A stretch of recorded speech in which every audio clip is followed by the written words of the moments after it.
पाकिस्तान की cricket team India के against Asia cup का मैच हारी है, तो मुझे बाकी तो किसी का पता नहीं, मुझे सोशल मीडिया के ऊपर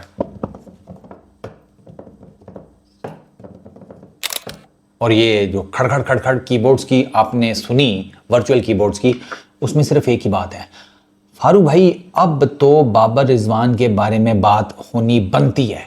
bring back Babar and Rizwan, Babar Rizwan को वापस लाओ, वही हमें जितवा सकते हैं। मतलब बाबर रिजवान की वापसी के लिए एक ठीक ठाक किस्म का शोर मच गया और मुझे तो बहुत लोगों ने टैग किया है। तनवीर भाई स्टूडियो में बैठ के अपना लगे हुए हैं, ठीक है, वो इतनी ज़ोर ज़ोर से बाबर और रिजवान का नाम चीख रहे हैं कि मुझे ये डर है कि किसी दिन ना उनकी शर्ट के बटन फट जाने हैं, इसी चीखो पुकार में उनके फेफड़े जो है ना बाहर निकल के आ गिरेंगे। और उन्होंने तनवीर भाई को देखकर उनके आगे हाथ जोड़ने के चौधरी आसादे हाथ ने, ठीक है, या अपने जज्बात पे काबू पा लिया या फिर सानू रुखसत कर, हमसे ना हो पाएगा ये इतनी चीखो पुकार में काम, और हमारा नाम फेफड़े है, लंग्स, रिजवान और बाबर नहीं। मतलब तनवीर भाई ने चंगा कम चुका हुआ है यार जी, जाने मन यू नो बॉबी भाई के साथ अपना एक अलग से प्यार है, इसमें किसी को मेरा ख्याल है डाउट नहीं होना चाहिए। और मैं हमेशा तुम लोगों को बताता हूँ कि मेरे जो पापा हैं वो तो मुझसे भी बड़े बॉबी भाई के फ़ैन हैं, बल्कि तुमसे भी बड़े होंगे, तुम क्या चीज़ हो। दिक्कत पता है क्या है, दिक्कत ये है कि बाबर और रिजवान को वापस ले तो आए, ठीक है, अब वो जो केस बनाया जा रहा है ना, वो केस भी स्ट्रांग है कि भाई साहब बाबर और रिजवान को आपने स्ट्राइक रेट्स की बेस के ऊपर बाहर किया था कि इनके स्ट्राइक रेट्स नहीं हैं right at the top order में। द प्रॉब्लम इज कि वो स्ट्राइक रेट्स का इशू स्टिल लिंगर ऑन कर रहा है, रिलेटिवली यंग साइड है, ठीक है भाई, दलीलें जो है ना वो दोनों साइडें बड़ी ठोस किस्म की दे सकती हैं, जो साफ सी बात है प्रो बाबर एंड जो कह रहे हैं कि नहीं यंग लड़कों को चांस देना चाहिए, और दलीलें दोनों की ठीक हैं। वो एक कहता है कि भाई उन्होंने इतने साल खेल दिए, इतने साल इनको भी लड़कों को दो, फिर बात करना कि इनके स्ट्राइक रेट्स का मसला है नहीं है, ठीक है। वो इधर वाले कहते हैं कि भाई ये जिस किस्म की विकेट्स हैं यहाँ पर बाबर रिजवान चल सकते हैं, उन्होंने आपको मैचेस जितवा कर दिए हुए हैं। 2021 में आप सेमीफाइनल खेले वर्ल्ड T20 का, एशिया कप का 2022 में आप फाइनल खेले, 2022 में ही आप वो को क्या था अपना वर्ल्ड T20 उसका भी आप फाइनल खेले, तो वो ये सारी बातें हो रही हैं। तो देखो मेरा नुक्ता बड़ा सिंपल सा है, बाबर और रिजवान, स्पेशली बाबर, यार प्रॉब्लम इज़ दिस के इंडिया के अगेंस्ट ये दोनों भी फंसे हैं। एक आपको मैच मिलता है 152 वाला, 2021 वर्ल्ड T20 वाला, 2021 वर्ल्ड T20 वाला जो मैच था जो पाकिस्तान 10 विकेटों से जीता था, मैन ऑफ द मैच कौन था, बाबर या रिजवान? ये चक्कर है, man of the match Shaheen था, क्योंकि शाहीन ने आपको नई गेंद से दो बड़ी क्रूशल KL राहुल और रोहित शर्मा की विकेट निकाल कर दी, और बाद में उसने अपने डेथ जो स्पेल उसने किया था उसमें आकर उसने विराट की विकेट आपको निकाल कर दी, तो आपने 150 के ऊपर टीम इंडिया को पकड़ लिया, ठीक हो गया। अब इशू ये है कि अगर उस मैच की बेस के ऊपर भी देखा जाए तो यार एक मैच की बेस के ऊपर क्या आप बाबर और रिजवान को वापस ले आएंगे? बाबर आजम के ना अगेंस्ट इंडिया, ठीक है, 5 इनिंग्स हैं T20 इंटरनेशनल्स की, 105 रन हैं यार, 68 हाईएस्ट है उसमें से, 70 एक ये निकाल दो, ठीक है, तो पीछे 35 रन बचते हैं, यानी कि बाकी 4 इनिंग्स में 35 रन है। इसीलिए बाबर आजम की जो बैटिंग है एवरेज है दैट इज़ 26.25 और स्ट्राइक रेट इज़ 128, सिर्फ एक 50 है। अच्छा, 68 बाबर आजम ने किया था नॉट आउट 152 वाले मैच में 2021 में।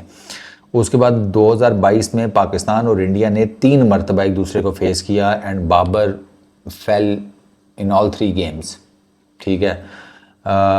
दुबई में 2022 में जो मैच हुआ उसमें 10 रन किए, फिर ये 4 सितंबर का एशिया कप का जो मैच था उसमें 14 रन किए, देन 0 किया अगेंस्ट इंडिया मेलबर्न में, ठीक है, वो तो खैर पहली बॉल के ऊपर ही बाबर आजम आउट हो गया था, 2022 का जो वर्ल्ड T20 था। फिर उसके बाद लास्ट बाबर आजम खेला है 9 जून को 2024 को वर्ल्ड T20 में न्यूयॉर्क में, उसमें बाबर आजम ने 13 रन किए हैं, ठीक है। बाबर आजम के जो स्ट्राइक रेट्स हैं ना 68 नॉट आउट वाली गेम में भी बाबर आजम का स्ट्राइक रेट इज़ 130, 10 वाली इनिंग्स में 111, फिर 14 वाली इनिंग्स में 140, फिर 0 और फिर 130। तो एक तो ये परफॉर्मेंसेज हैं। अब मुझे पता है एक चीज़ मैं तुम लोगों को बताता हूँ। द थिंग इज़ कि आप ये कह सकते हैं कि यार ये स्ट्राइक रेट्स मैनेजेबल हैं, इतने बुरे नहीं हैं। I could have agreed with you. The problem is कि अगर इन स्ट्राइक रेट्स को मैं ठीक समझ भी लूँ तो इन स्ट्राइक रेट्स के परली तरफ रन्स जो स्कोर्ड है वो बहुत कम है। अब इसमें ना बाबर आजम ये भी नहीं T20 में कर पाता ना कि यहाँ तो रेगुलर फिर खड़का देना 30, 35, 40 रन, ठीक है, कि रेगुलर वो हर मैच में तकरीबन या हर दूसरे मैच में कर रहा है 30, 35, 40, 45 रन।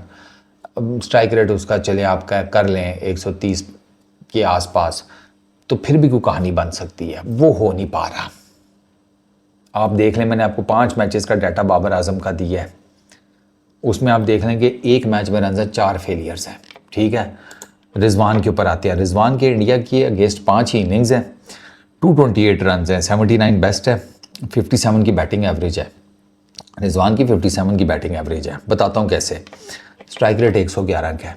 रिजवान की 250 हैं अगेंस्ट इंडिया। रिजवान ने पहला मैच वही 24 अक्टूबर 2021 वाला 152 वाला, रिजवान ने 79 किए विद अ स्ट्राइक रेट 143.63। ये ठीक है, कबूल है। उसके बाद नेक्स्ट गेम में अगेंस्ट इंडिया 43 किए 42 बॉल्स पे 102 के स्ट्राइक रेट के साथ। This is not acceptable.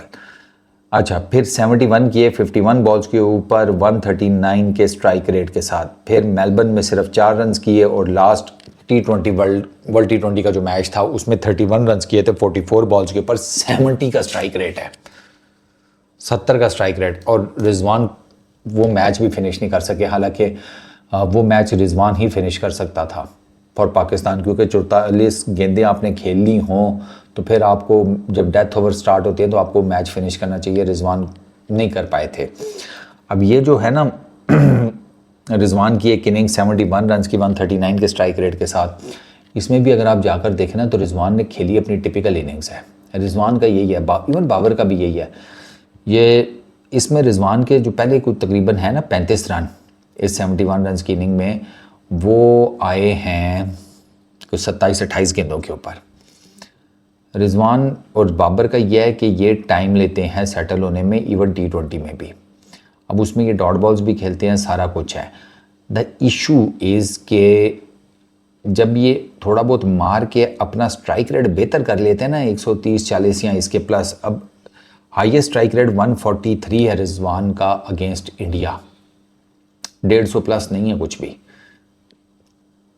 ये एक बड़ा टेक्निकल फैक्टर है। बाबर आजम का जो इंडिया के अगेंस्ट हाईएस्ट स्ट्राइक रेट है दैट इज़ 140, रिजवान का है 143। तो अब प्रॉब्लम ये है, ये जब लेते हैं ना बॉलें टोक या जो भी है सिंगल या वट एवर, और इनका स्ट्राइक रेट वो तब धीमा धीमा चल रहा होता है, तो उस प्रॉब्लम इज़ दिस के उस स्ट्राइक रेट का जो प्रेशर है ना वो इनके ऊपर तो इतना नहीं आता, वो दूसरे एंड के ऊपर जो होता है उसके ऊपर आ जाता है।